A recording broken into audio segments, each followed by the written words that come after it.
quantità vi consiglio di utilizzare sempre 10 uova per chilo e laddove necessita un pochettino di acqua, perché ricordiamo che le nostre farine con la pietra bevono molto e quindi è opportuno. Però queste uova sono grandi, infatti.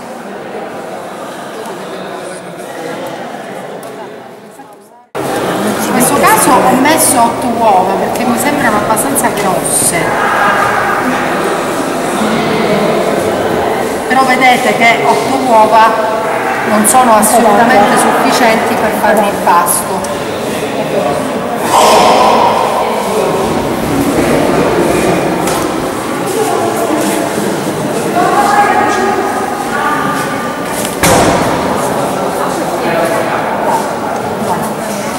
Abbiamo lievito, abbiamo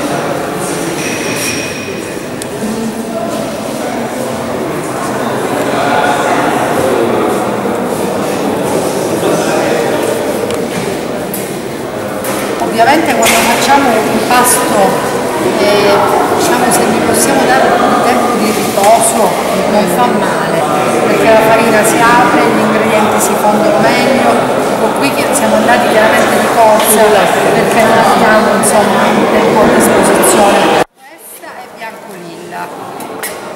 Biancolilla ha una caratteristica che è un profumo di Campania, ha dei bellissimi profumi. Tra l'altro ce l'abbiamo soltanto da un anno, il primo anno che è andata in produzione, proprio perché io vi ricordo che molti di questi grani sono stati riattivati grazie al professore De Cillis di cui vi parlava prima, no?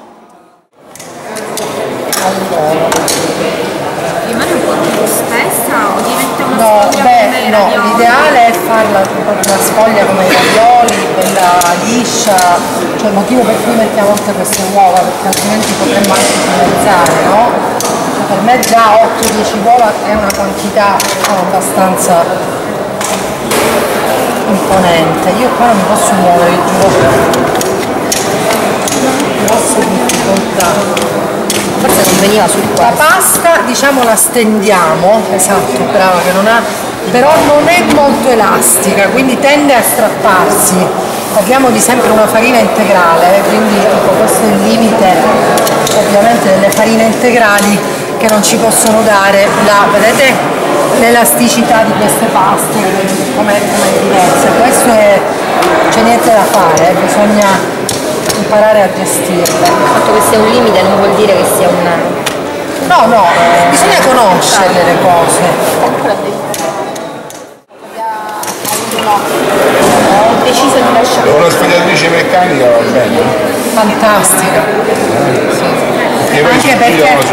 Anche perché ti assicura poi lo stesso spessore, è chiaramente un'altra cosa. Dico, qua ci stiamo improvvisando.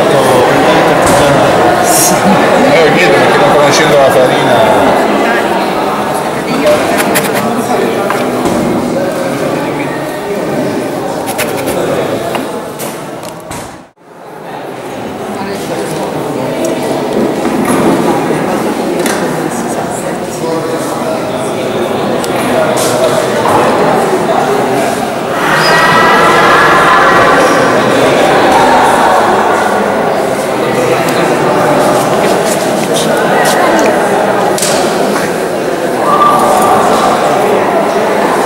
Allora, una puntina di uovo è sempre bene metterla, non troppo,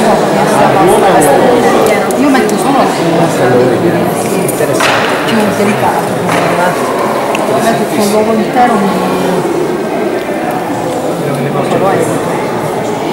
ma sempre, anche per la lucidatura delle cose che rimangono, il giallo, il tuorlo di verde non mi piacciono molto.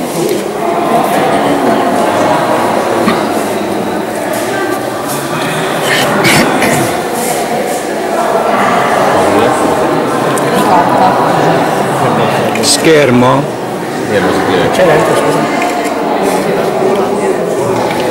Questo lega bene, io poi li rifilo ancora una volta perché piace fare le cose bene, quindi sono lavori un po' lunghi. Però poi cioè questo una volta che è così io lo ripasso ancora per rifilarlo un po' più dritto. Già si è girato con l'uovo e va bene.